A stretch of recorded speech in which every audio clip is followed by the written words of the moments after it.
Welcome to Understanding Wealth, day number 13, part 13.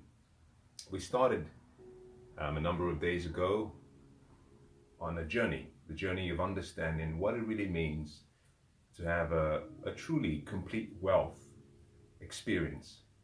And today I'm going to be picking up from where I stopped yesterday and where I left off. For those of you joining for the first time, I want to welcome you all. For those of you who have been part of the journey, I also want to welcome you. Now today we're going to be talking about wealth consciousness. That is the theme of today's topic. We are concluding what I call the second section of the wealth series. Now, for those who perhaps were not part of this journey 13 days ago, I started day one by explaining that wealth has to be seen as an entire complete equation. There are various parts or component parts of what completes the wealthy experience. And the first I said was spiritual wealth. Second was mental wealth.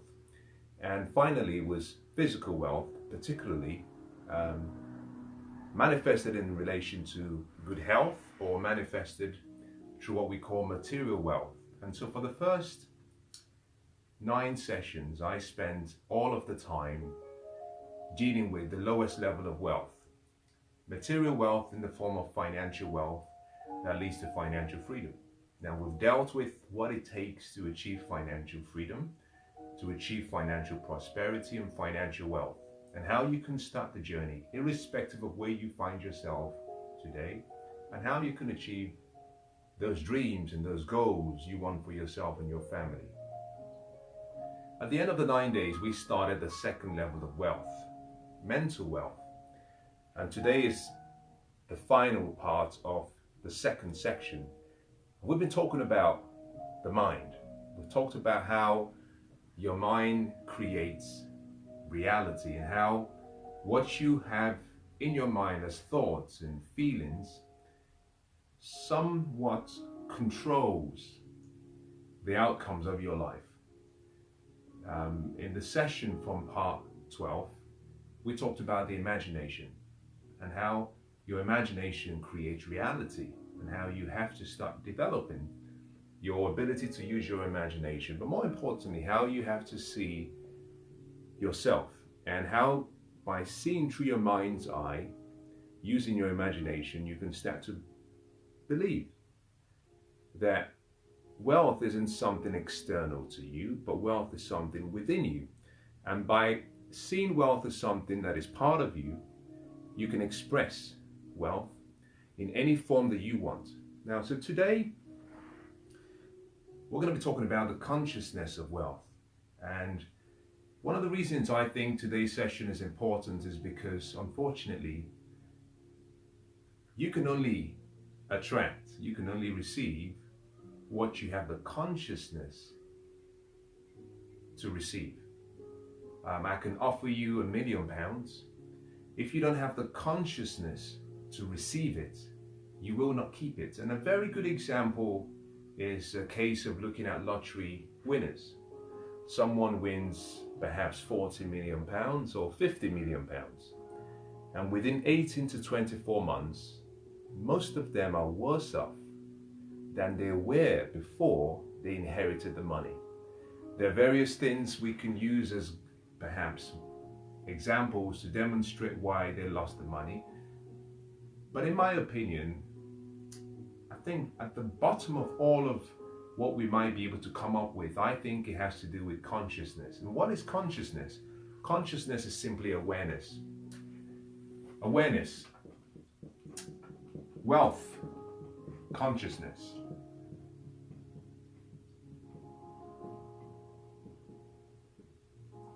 And until you have awareness, unfortunately, what you might find is that you have all the opportunities around you, but you can't have them. A lot of people talk about luck, being in the right place at the right time. And I often say it's not about being in the right place at the right time. You've got to be the right person. In other words, your character your attitude, your behavior has to be right. You have to be the right person. But I found from my experience that I could be in the right place, and I have been in so many occasions. I've been in the right place at the right time. I've been the right person in terms of character, but I wasn't aware of where I was. In other words, I couldn't see the opportunities around me, and so I didn't take advantage. And that's the key word, taking advantage of what's around you. So for you to attract wealth at the mental level and express it at the material level, you've got to have awareness. How do you achieve awareness? By study. Wisdom is really, in my opinion, the most important thing in the world. Through wisdom, you can have a better level of understanding of how to apply a lot of the knowledge you have in the right way to achieve your desired outcomes and your desired goals. But awareness comes through study. Today is part of the study process. And what I intend to do is help raise your level of awareness up to the point where I think perhaps you can start making some better decisions to enable you to achieve your personal goals and your vision or your dreams. Now, I started in part 12 when I talked about the imagination. I started by sharing what I consider to be my guiding philosophy as of right now. One of the comments I made was, if you can see it in your mind, if you believe what you see, if you live in the feeling of what you've seen, if you're willing to pretend that what you see in your mind is real and is more real than what you see in reality with your natural eyes, if you have expectation, then you can have it. In other words, everything around you begins in your mind. Now, that's not very difficult to understand. As a matter of fact, whatever device you're watching on right now, whatever you have around you, wherever you are now, if you were to look around and you observe all of the items and tangible objects around you, what you find and what you would agree is that all of the things around you began as an idea. It began as a thought in someone's mind. It began in someone's imagination. Someone had to dream, create, imagine, fantasize, and by working on that fantasy and developing that fantasy into an idea, working on the idea, putting in the work needed, putting in the sacrifice needed, they were able to make that idea reality. So, it wouldn't be wrong to say that imagination creates reality. Now, if imagination creates tangible reality, as we can see, then it wouldn't be wrong to also assume that if we want good health, you can begin by imagining good health, by seeing yourself beautiful as you want to be, seeing yourself in great shape, seeing yourself with good nutrition, seeing yourself as you would love to be. And by holding on to that idea, you can change your physical body, your physique, you can change it into the image that you have in your mind. But it all begins with a vision. Similarly, if you can also agree that all of the tangible objects around us and that we have today that make life easy for us, if we can all agree it began in someone's imagination, then likewise, with regards to money or financial prosperity, it's not too much to say that if you can imagine it, if you can hold on to that picture in your mind, then you can make it reality. So, wealth consciousness begins with just awareness of the environment that you are creating around you, but also the environment you're creating within you. There are two environments that we're going to try and discuss today. The physical environment around you, the mind and the mental environment within you. Both of them have to be in harmony. Both of them must be in agreement. Now I'm going to start with your physical environment and what you can do to start creating a wealthy, conscious lifestyle. Because at the end of the day, what we're trying to do here is teach you what I call lifestyle. Lifestyle. Now, if you want to be successful, study success. If you want to be happy, study happiness. If you want to be healthy, study health. If you want to be wealthy, study wealth. All of life begins as a study. Then it becomes a practice. By practice and consistency, it becomes a habit. And your habits form, with time, what we call your lifestyle. So everyone that has a wealth-conscious lifestyle didn't just inherit it. They had and continue to do daily and consistently what majority of people do occasionally. And so what we want to do is formulate some new wealth habits that help us form a lifestyle.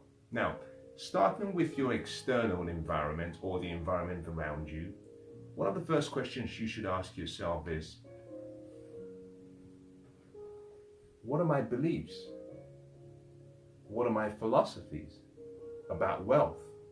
Because your beliefs and your philosophies determine how you feel. And how you feel will always control what you do. And unfortunately, the feeling part of who you are is how you set up the attraction. The law of attraction always works, but it begins with feeling. Let me begin by saying this, that every one of us deserves what I call the abundant life. Now, you may not agree completely with everything that I've shared over the past 13 days, but I believe, and I don't think I can be convinced otherwise, I believe we're all destined. We're all given this great journey we call life, and we were meant to enjoy and have a great experience.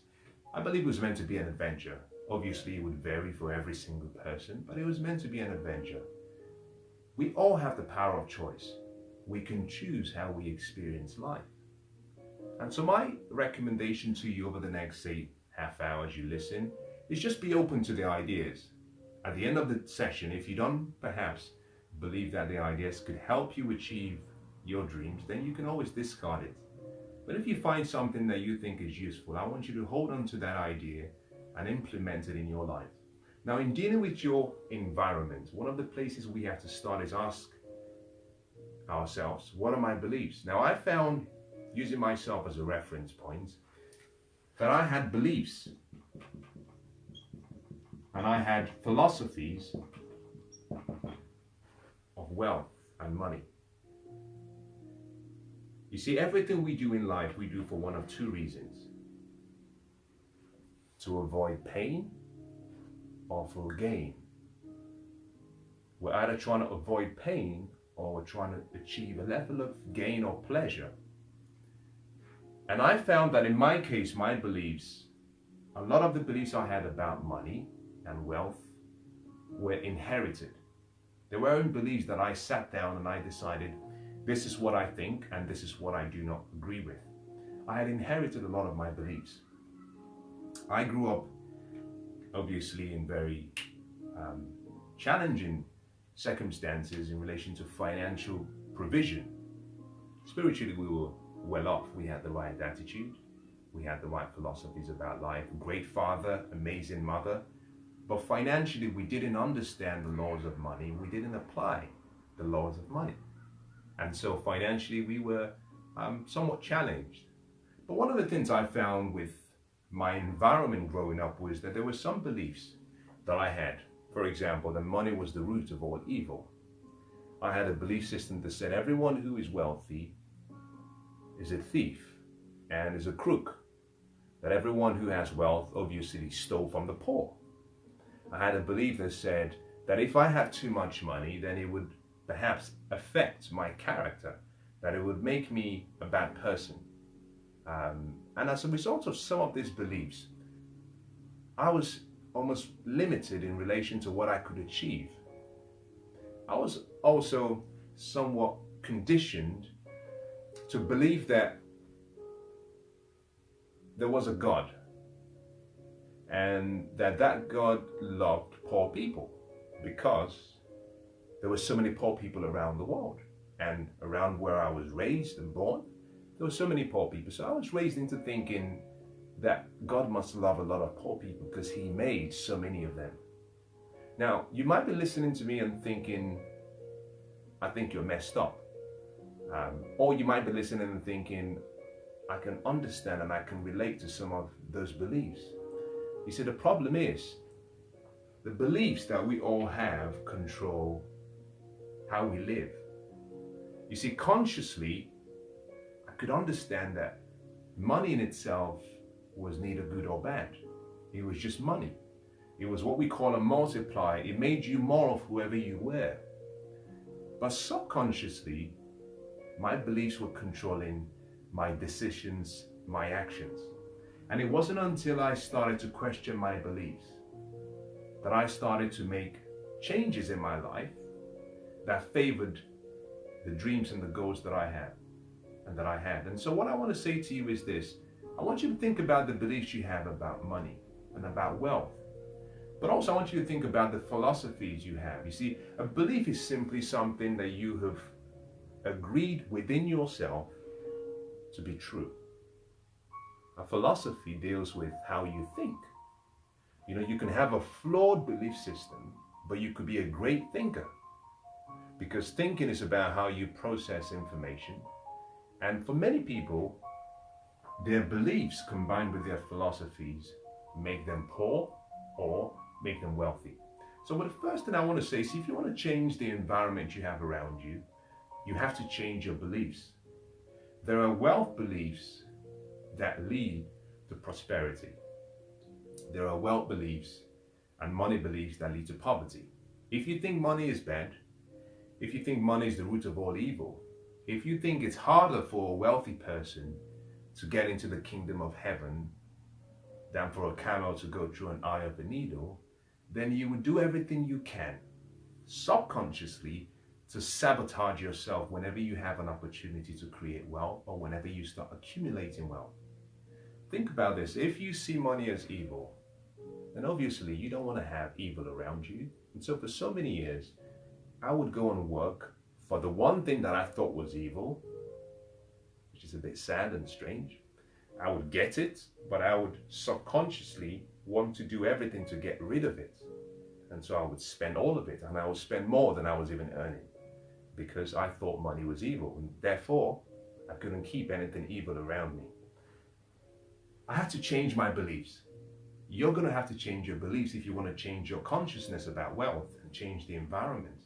And one of the easiest ways I started making these changes was I started to study. You see, I found from my study, first of all, of myself, and then about my environment and about life.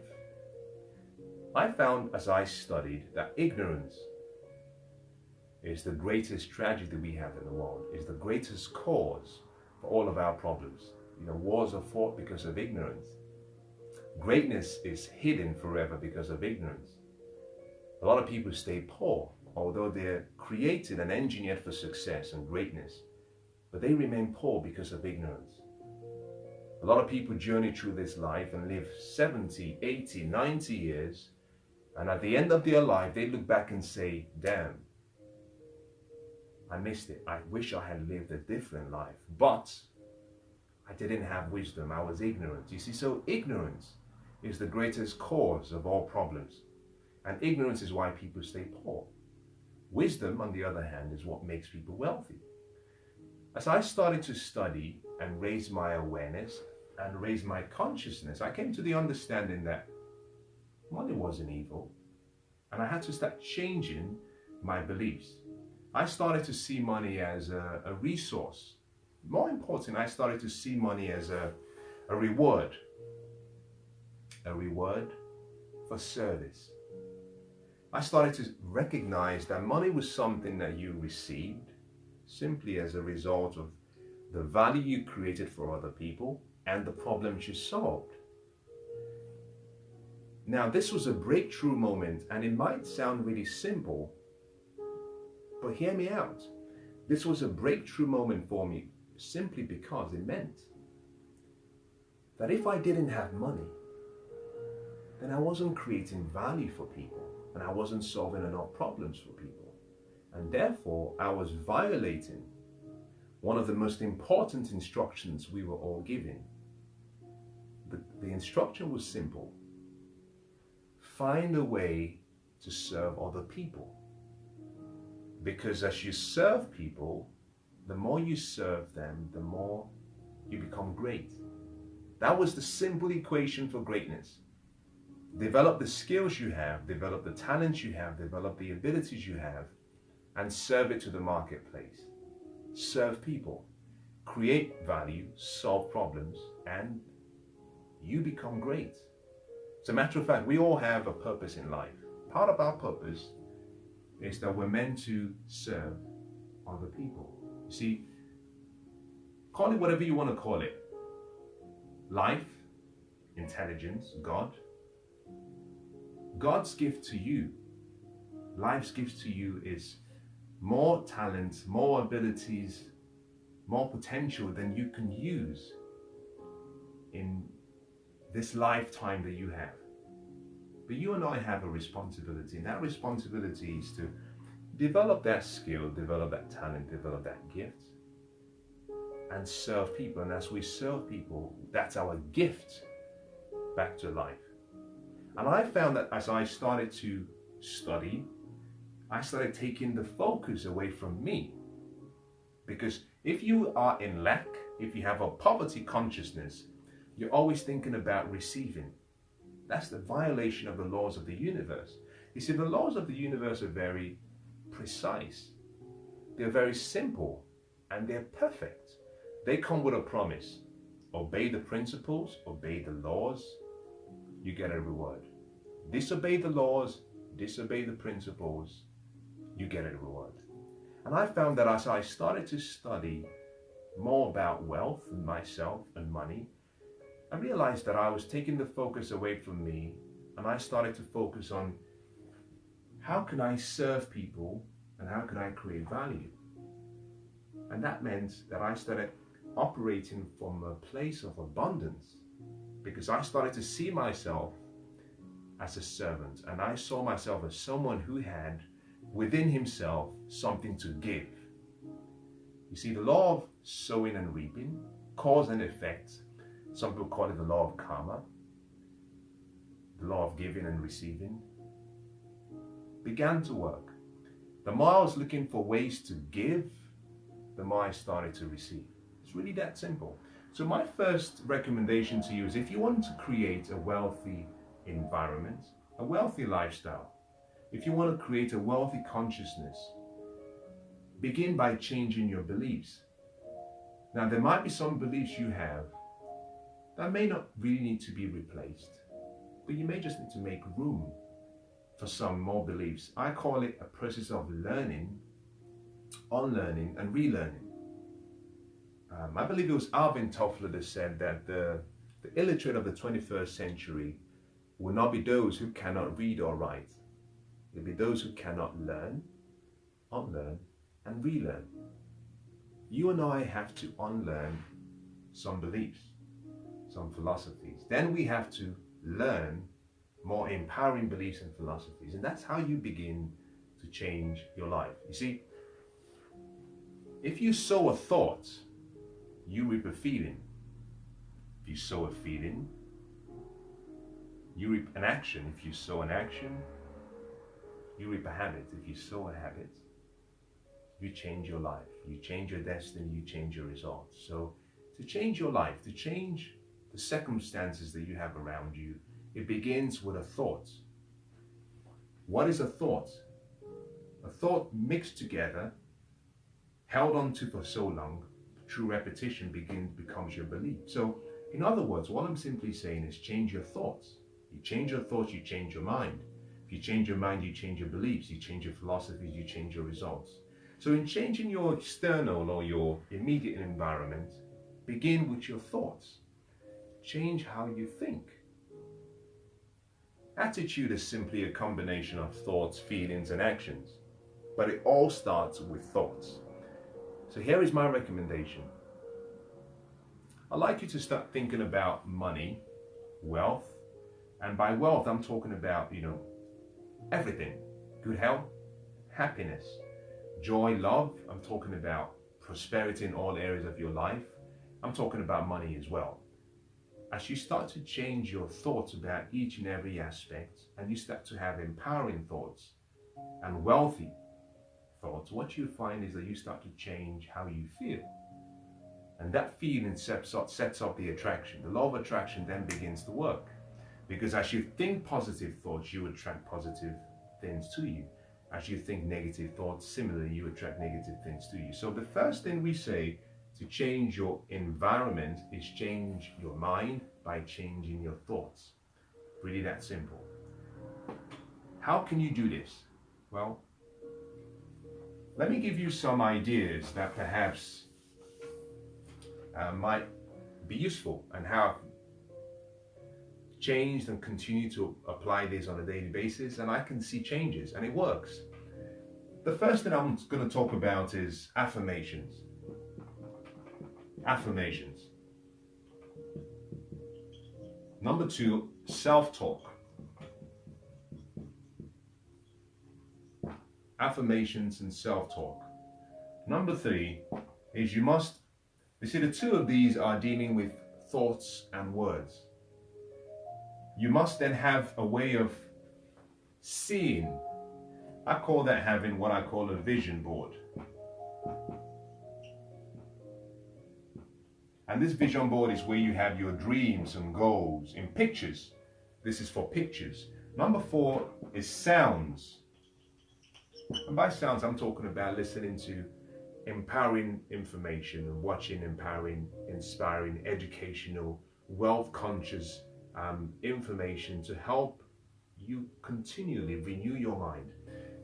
The 4 of these are simply doing one simple thing. They're trying to help you renew your mind. In other words, they're trying to help you change your thoughts. The best way to change your life and change your mind is begin with affirmations. Now, what is an affirmation? Affirmation is simply a statement that empowers you, a statement that you can read regularly, that gives you a level of inspiration, encouragement, hope, but more importantly, a statement that you believe in. Because if you don't believe in this statement, then it doesn't work as powerfully as it should. Self-talk is what you would have wanted someone else to say to you.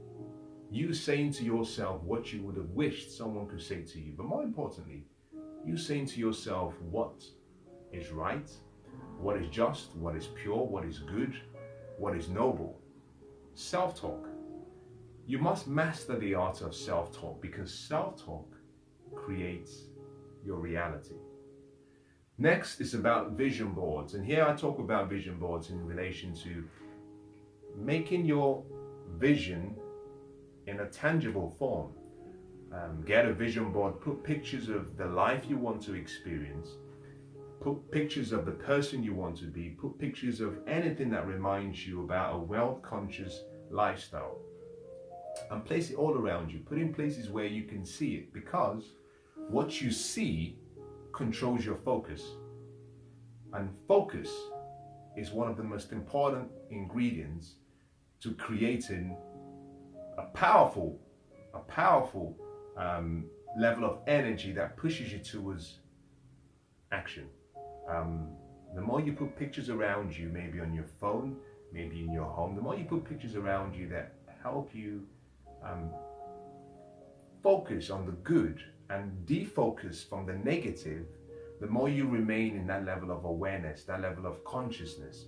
And the more you stay in that level of consciousness, the more your feelings change.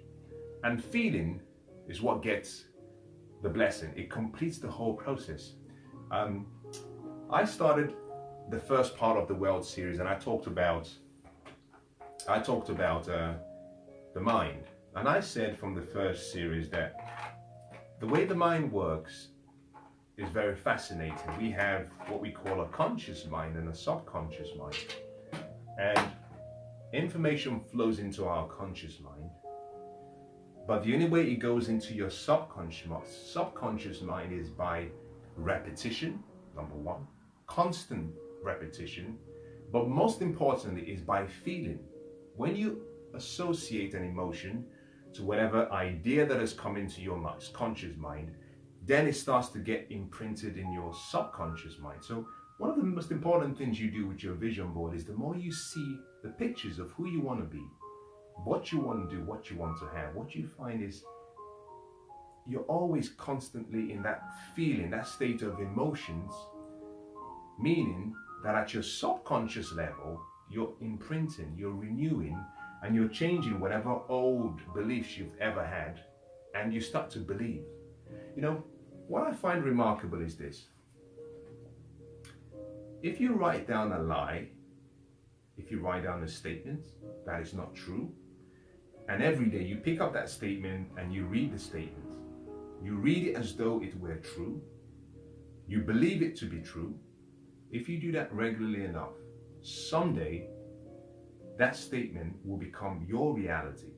Because the way the mind works, as soon as you associate an emotion with an idea, and you do it regularly enough, it gets imprinted in your subconscious, and it will slowly start to form part of your self-image. It will slowly start to form a foundation to your habits and part of your conditioning. So there's power in repetition, and what these 4 simple strategies do is help you apply the law of repetition, which is how we all learn. Repetition is the key to change. Now the final thing is sounds.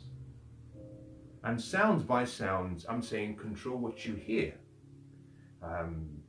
Become more deliberate in the music you listen to, the videos you watch, but more importantly, what you feed your mind. You see, most people are feeding their mind with junk food. If you want a wealth-conscious mindset or lifestyle, you have to become selective, meaning you have to stand guard at the gate of your mind, and you start to filter and choose what you feast your mind on. And this is where you start to become more, what I would call, distant. You become distant to influence people around you. You start selecting people that arouse that part of you that has greatness within. Now I say to people normally that get in the environment of success, get in the environment of wealth, get in the environment of greatness, because in that environment there's a fragrance. That fragrance of success, wealth, or greatness excites something in you. It activates that potential you have in you to go and do more, to go and be more, and obviously, eventually to go and have more. So these are 4 simple ways that you can start to change your thoughts and change your beliefs. Now, all of these are things you can do to change your external environment, or your raise your wealth consciousness on the external level. In other words, on the physical level. However, if you were part of the series that I've taught so far, one of the things you may remember is I've always talked about 3 levels: spiritual, mental, physical. And I've said always that the physical level is the lowest level of awareness. The spiritual level is the highest level. The mental level is the bridge between both. Now, we're having what we call a physical experience, a physical journey. We are not having a spiritual experience, we're having a physical experience. And therefore, we are spirits, living in a body, having a journey through life, having a physical experience. Your mind is what bridges that gap between the spiritual and the physical, so that you can experience that abundant life. Therefore, although you want to focus on creating an environment around you on the what I'll call the physical level, you must transcend. We must go beyond that and move up to the mental level. That comes from within. And the within is the most powerful part of changing your wealth consciousness. You can do everything on the external, but you'll be limited. if you don't change the mind first. So what I want to show you is how you can start creating an internal world consciousness. It all begins partly with what I shared yesterday and what I shared in part 1 of section 2. I talked about the mind. I talked about how powerful the mind works and the faculties of the mind. And I also talked about how to change the image you have about yourself. But more importantly, I talked about conditioning. And in yesterday's session, I talked about the importance of your imagination. Now, here is how you change your internal consciousness. I'm going to share some of my personal beliefs. I should say at this point and at this junction, I don't expect you to agree with what I'm sharing. Like you, I have my own views about a lot of things.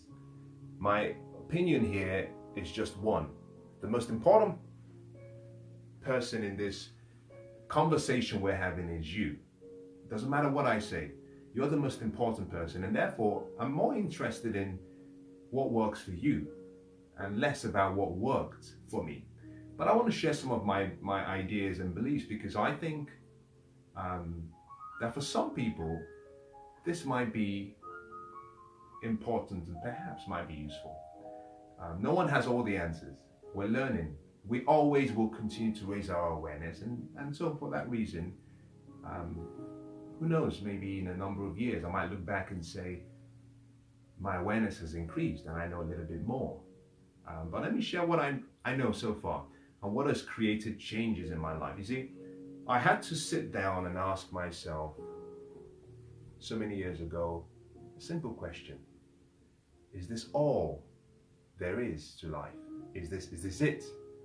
I'd gotten to a point where I felt if there was a capricious God, if there was a capricious God somewhere in the sky, as I was raised and as I was kind of taught from a young age, if there was a capricious God, I came to a point where I felt that he wasn't very fair. I felt that if I had looked around the world and I had seen so much wickedness and sadness and pain and suffering and wars, but also when I had looked to one other part of the world and I had seen so much love and prosperity and happiness, I felt that he was selective. I felt that he had chosen a few and he had neglected a lot. Unfortunately, I found myself in the neglected bunch, and I felt that he was unfair. But the more I started to study life and study myself, I started to change my perception of what I thought life was.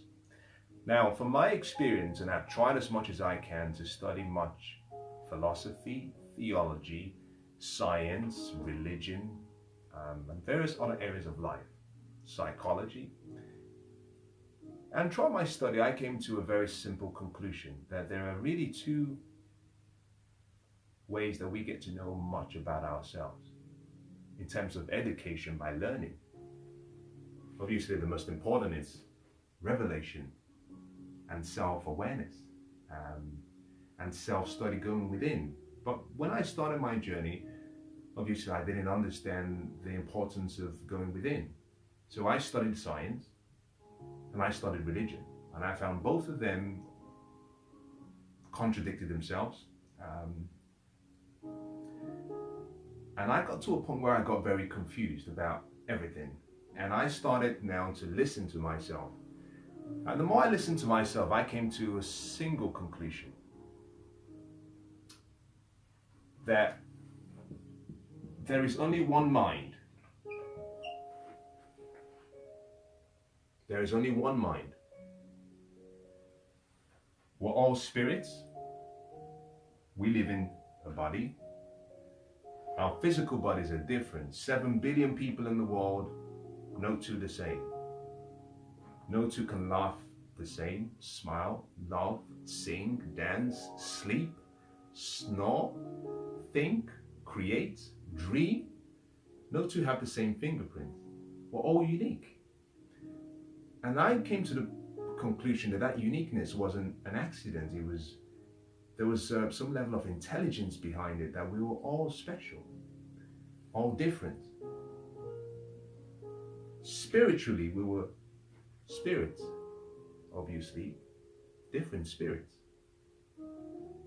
But then I realized, the more I studied myself, that we all have a potential that is unlimited. And you've heard this before. People say you have unlimited potentiality, or you have an unlimited potential. And very few people could explain to me what that really meant. Some said it means there's no beginning and no end to what you can do.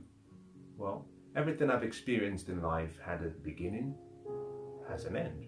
So to talk about infinite capability, I don't understand that with my brain. I don't get it. But as I started to study myself, I understood something simple, that although we're all different physically and spiritually, we're all the same in relation to the mind.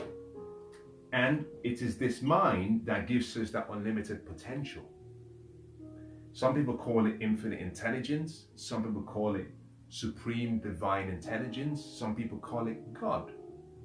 I came to the understanding that we all have one mind, and there is only one mind in the universe. We all have that mind, and that's the reason why we're all created in the same image. In the same image. This mind is infinite, meaning we have the potential to tap into this mind and create anything we want. And this mind is abundant. It doesn't understand lack. But how we express and how we live by choice. But more importantly, I came to understand that we all have a different arrangement of the mind. I'll say that again because I think it's really, really important. There is only one mind, but we all have a different arrangement of the mind. In other words, if I said to you, what do you think about God? Everyone has his own picture or understanding about what God is. Everyone has their own understanding or experience or lack of experience of what God is. So we all have a different arrangement of this mind. And the results we have in life is simply a reflection of the arrangement we have of the mind and how we've applied it. Arranged properly, the potential is infinite. But the power of the mind doesn't operate on itself. It needs you and me. We get to choose how we apply it. And that's the reason why Paul said, don't be conformed to the world. Be transformed by the renewing of your mind. Go back and rearrange your mind, because you're operating the mind in a way that it cannot and it shouldn't be used, and therefore you're not creating the results you want. So here is the point I'm trying to make. To create a wealth-conscious lifestyle, you've got to understand and see yourself as one with this mind. Now, I don't care if you have a belief system. For those who don't, I can see reasons why they shouldn't and they don't.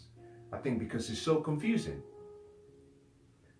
But if you can recognize and just accept that this greatness, this super consciousness, this infinite intelligence resides in you and is one with you,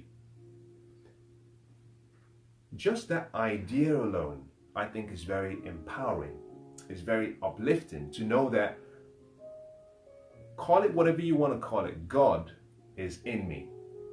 I think just walking down the streets will make you feel special, will make you feel more important. And if that's all it did for you, that's fine. What is a placebo? A placebo is simply an idea that, a belief that you have can create a favorable change in your life. So if someone came to me and said, I think this pen gives me good luck. And if I hold on to this pen, I behave in a loving way, I treat people well, and I have good luck around me. Why would I want to take this pen away from him or her? A placebo works if you believe it works. So let's not be judgmental or criticize. All I'm simply saying is just think for 1 second and just let's imagine. Let's pretend that this mind that is infinite is in you, that you have it, you have access to it. And if that's the case, if this mind can create anything and created everything, remember what I said at the start, that everything you see around you was created in the imagination. And therefore, imagination creates reality.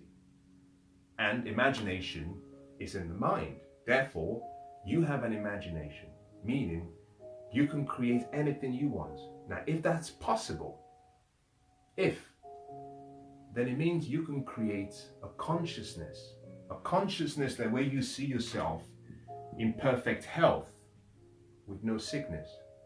You see yourself in beauty, you see yourself in abundance on the physical plane. You see your physical body as perfect. You see yourself as unique. Also means you can create a consciousness where you see yourself as financially free. You see yourself as having everything you need financially to live the life you want to live in relation to material wealth. Remember, imagination creates. If this mind still is in you, then it means you can create happiness. Because this mind can do anything. All you have to do is imagine. You simply have to create the state. I talked about it yesterday. This also means that you can create joy, and therefore you can create prosperity. Now, if you're willing to assume this to be possible, then you can begin to create a consciousness in your mind, in your imagination, about you. In other words, with this consciousness, you can start building what I call building blocks to the life you want to live. Forget what's going on in the physical. Forget everything in your environment. This is in your mind. This means you can close your eyes and picture yourself in the best health you've ever been in. Picture yourself in the best physique you've ever been in. More than anything, picture yourself eating the food that you've always wanted to eat without it affecting your physique. If you can picture that, whatever the mind can conceive and believe, if you have assumption, if you obey the law of assumption, and if you apply expectation, you can have it. So all you do to create a wealthy, conscious mindset is simply create the idea, but believe that the power, the infinite intelligence and infinite wisdom is one with you, and it's there to serve you, and that power can be used by you. You have to create the state, in other words, the picture. You have to internalize that picture, place the picture in the imagination, and the power goes to work. That's all you have to do. Now, I don't think that's complicated. Now, you might say, I don't believe in it. Doesn't mean you can't try it.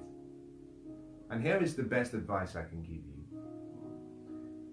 If you're not living the life you want to live, if the results you've created so far in life, if the outcomes of your life today are not consistent with your true deep desires, your deepest desires, then it's an indication that whatever you've created, the results you have today, are a product of the decisions and the choices and the actions you've taken in the past up until now.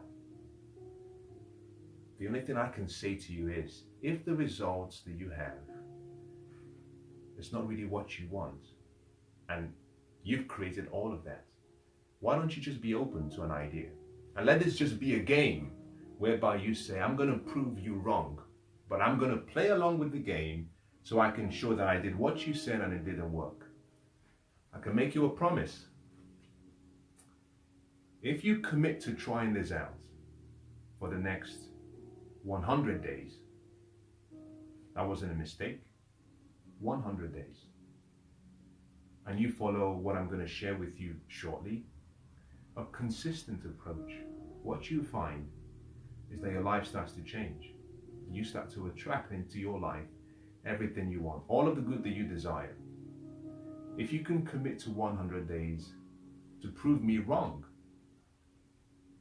then I think what you've just done is you've made a decision that you're going to look back on and say, that was one of the best decisions I ever made. You see, many people never achieve greatness.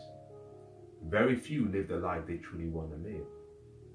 Simply because we lack consciousness, we lack awareness of who we are. I said yesterday that I believe all of us, when born, we're born, in my opinion, with insomnia. We don't know who we are. We don't know who we are. We don't know that we're one with this infinite intelligence. And therefore, we don't realize that we should live this life like kings and queens, having whatever we want, obviously doing it the right way without violating the needs of other people. We don't realize that because we have this same mind, that when we look into someone else from a different color or race, we're looking at ourselves, but expressed in a different form, physical form. All I want you to do over the next 100 days is decide to sit down, and this will need work. Sit down, decide what you want. Decide the life you want in all areas: health, wealth, happiness, joy, prosperity, money. Decide what you want. You can write it down if you want. Once you have this, you've now started to create what we call a state. Once you've created that picture of who you want to be, put that picture in your mind. But here is the most important part of how you create a state. You don't think of what you want. You must think from what you want. In other words, you have to live in the end. You've got to assume that you are now the person you want to be. I talked about the law of assumption yesterday, and I said that the law of assumption is a law that very few people understand. But in my opinion, the law of assumption is the ultimate law of life. Not the law of attraction, not the law of cause and effect, not the law of vibration. All of those laws are of little importance. Those are laws that we've all come up with to justify and explain some of the stages we go through and how we achieve what we want. The law of assumption is the ultimate law, and the law of assumption simply says, if you can create a picture of what you want, if you can assume that that picture is true, in other words, if you can live in the feeling of the wish fulfilled, if you can live from and think from rather than think of what you want, then what you've created as a picture will become reality. In other words, imagination, your imagination will create reality. And so what we're talking about here is sit down, decide what you want. Believe that it's possible. Live in the end. In other words, believe that you are now that person you want to be. All of your senses will deny the fact that it's not true. I understand. Sight, sound, touch, smell, taste will say it's not true. Yes. I'm holding on to this pen now. I'm using the sense of touch. So my senses say, you're holding a pen. I can close my eyes and I can say in my imagination that I have nothing in my hand. My senses say it's not true because I have something in my hand. But in my imagination, I'm seeing a different hand. The same hand, I should say rather, with nothing. I'm seeing a different picture. You must live in the feeling in your mind. Now, how do I live in the feeling of the mind? Good example. I ask myself, well, we all have, when we see life from our perspective. So, if I was holding this pen and I say it's white and it has a red cover, this is my perspective. Now, how do I explain this perspective to you? I can relate to this perspective through you, in other words. If I were with you and I were to ask you, what color is the cover of the pen I have in my hand? If you said it's red, then you verify that what I'm seeing is indeed red. So, going back to the example, my senses, I'm holding a pen. In my mind, I cannot see a pen. I just have an empty hand. But then to make the feeling complete, I say to myself, how do I verify that perspective? I simply assume that I have a child around me or perhaps a friend around me, and I say to them, have you seen the pen? And they say, well, I can't find the pen. Obviously, they're looking at me, for example, and if I had the pen in my hand, they would say, yes, the pen is in your hand. But they say, well, we can't find the pen. Can you remember where you saw the pen last? Another thing they might do is suggest where that pen might be. That is an indication that what I'm seeing in my mind, I'm emotionalizing that experience. I'm doing what I call apply sensory vividness. I'm now starting to use my senses, but in my imagination, not my physical reality.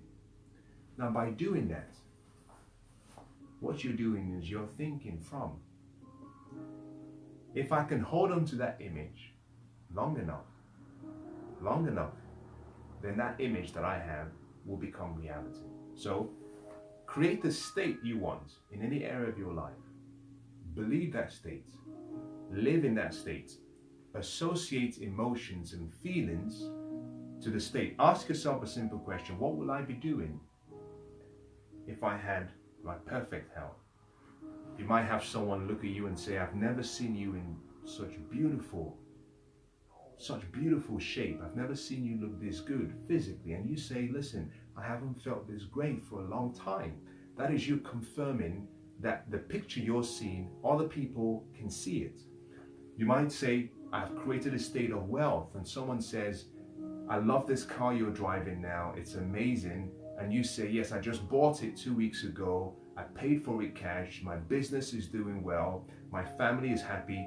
That is you living in the feeling. You're starting to associate with your environment and get validation and confirmation from people, which means you're living in the feeling. If you can create that state, live in the feeling, and make a decision to stay in that experience without coming back to your senses. You see, because senses and logic or your reason will tell you that it's not true. By doing that, what you're doing is you're creating a conscious state in the mind. Then you must develop repetition every day. Do in the morning, do in the evening. The best time to do this, before you go to bed. Before you go to bed, you just play those motion pictures of every area of your life that you want to experience. Throughout the day, think from, not think of, think from the end, that perfect picture you want. And what you find is that what the thoughts you have now are conscious thoughts, well thoughts. You now begin to attract into your life the good that you want. In a very, very unique way, it has nothing to do with what you do in the physical. There will be a number of, perhaps a series of events and things that happen that make that a reality, but it will have nothing to do with what you do physically. It will simply be because you've used the power of infinite intelligence, the mind. Now let me draw this to a close. I know it's kind of heavy hitting stuff, but it can be simple. It's really simple. To put it in a very blunt way, simply a case of create an idea of who you want to be, hold that picture in your mind, emotionalize the picture, get emotionally involved, connect feelings to that picture. As soon as you connect feelings to that picture, it goes from your conscious mind to your subconscious mind. Then it starts to change your self-image. And as your self-image changes, what you find is that the person you believe you are on the inside begins to change. And the difference between the poor and the wealthy, the successful and the people who are average or not successful, the people who are very healthy and the people who are not, comes down to one word: self-image. What do you see? Because if you see yourself as healthy, you always act healthy. You can walk into a space where everyone is ill, but in your mind, you've got perfect health. Why? Because you know that you're one with infinite intelligence, and infinite intelligence is perfect. So you don't see yourself as being physically ill. That would mean you cannot attract negative thoughts of illness into your life, and it cannot be manifested in your life. Now, I hope some of this has been useful. It's very different, I know. We've been through part 1, section 1. It was a lot more easy because we're dealing with numerical numbers. We're talking about money, we're talking about debt, we're talking about investment, we're talking about how to use leverage. It's easier to understand. But you see, everything is created first in the mind. I'm going to conclude by making a few statements. You only have to be willing to give it a try. And in many cases, there are some things in life that you will not understand at the point of taking the first step. But like I said, look backwards and ask yourself, are you happy with the results you've created? If the answer is no, just take one step. Apply what I've shared with you. Create a mindset, create a mental consciousness, then create a physical consciousness, and every day repeat it every day continuously, because what you do daily decides who you become permanently. What you find is the more you do this, the more you start to realize that you're living from a place of abundance. Now, this very, very nicely puts us in a position for the next topic we're going to be talking about, which is spiritual wealth. And here we're going to talk about how you now attract happiness, how you attract joy, how you get into a state of living your true life's purpose and calling. We'll talk about how you live with gratitude and abundance, and how you have a lot of benevolence and the willingness to share and give. You see, all of what I've described sets you up for the higher life, the higher way of experiencing life, which is the spiritual level. I know it's heavy hitting. I hope that it's been useful. I hope you found something perhaps that you can think of, something that might be applicable in some way. I want to wish you the best of luck, however. God bless.